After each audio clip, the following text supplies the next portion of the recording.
Good morning, Bonneville County. You've just joined Breakfast with Senator Cook. The session has not started yet, but it's awfully close. It'll officially starts Monday. However, I arrived here in Boise late Wednesday night, very late.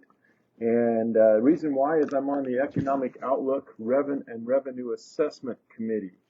That committee's mission is kind of twofold. One is to make an overall assessment of Idaho's economy by providing a forum for expert testimony from economists and business leaders and industry spokesmen. And two, to review the governor's fiscal year 2024 and 2025 general fund revenue projections and provide advice to the legislator regarding the total revenues expected to be available for appropriation. So basically, this committee is trying to learn everything it possibly can regarding Idaho's economy, and then come up with an estimated revenue. Now, why is that important?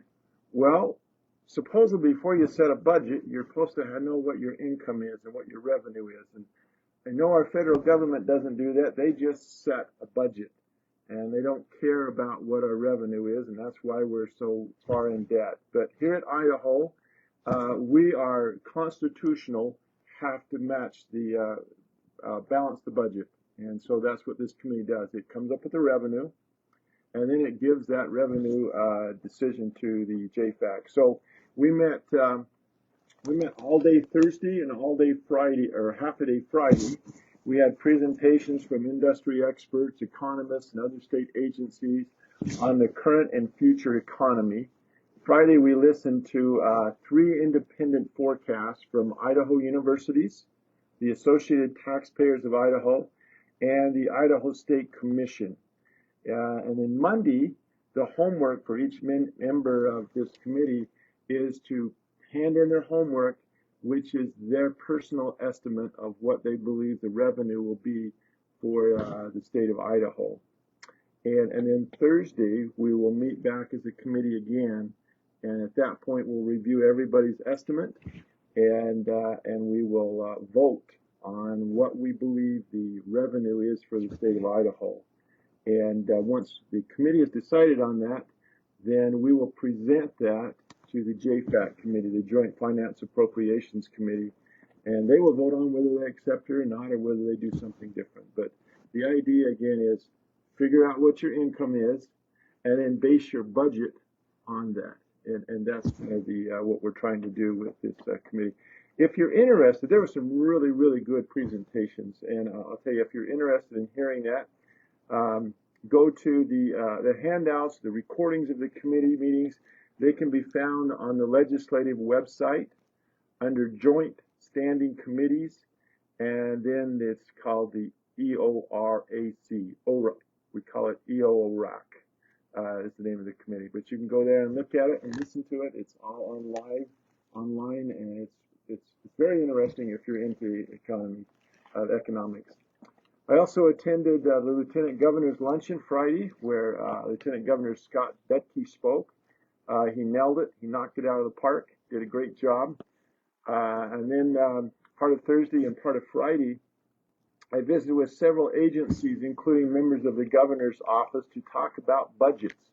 The JFAC will start doing budgets Tuesday morning, or start at least investigating it, hearing it, and then plowing into it.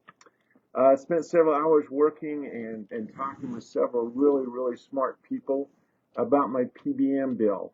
Now, if you're not familiar with PBMs, PBM stands for Pharmacy Benefit Managers. And if you want to get somebody riled up, go ask your pharmacist about a PBM or a doctor.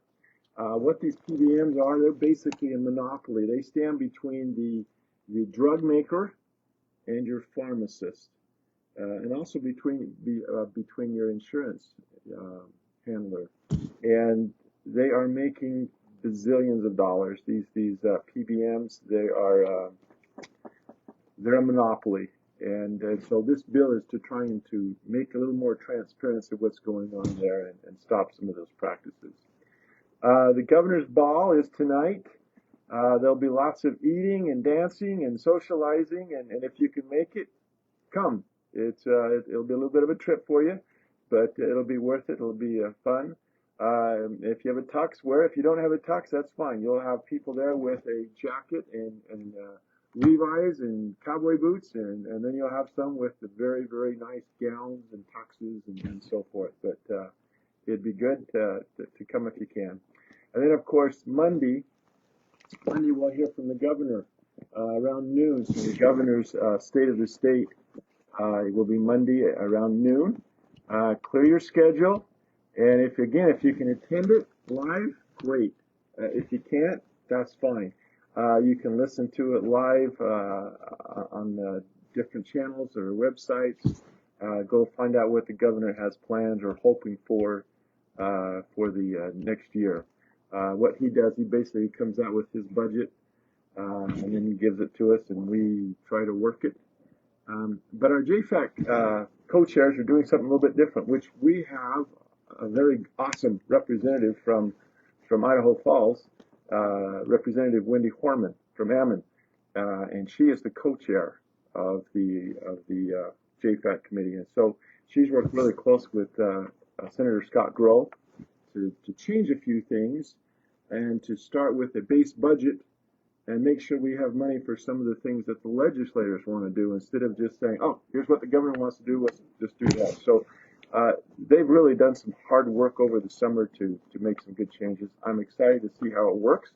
Hopefully it works great, and we'll move forward with it. Anyway, if you have any questions, concerns, issues, give me a call, text me, email me, whatever you can do, get a hold of me. I'm here to represent you, to serve you, and so please get a hold of me. Hope you have a great weekend. And again, remember, it's the Governor's State of the State address, Monday at noon. Talk to you later. Bye.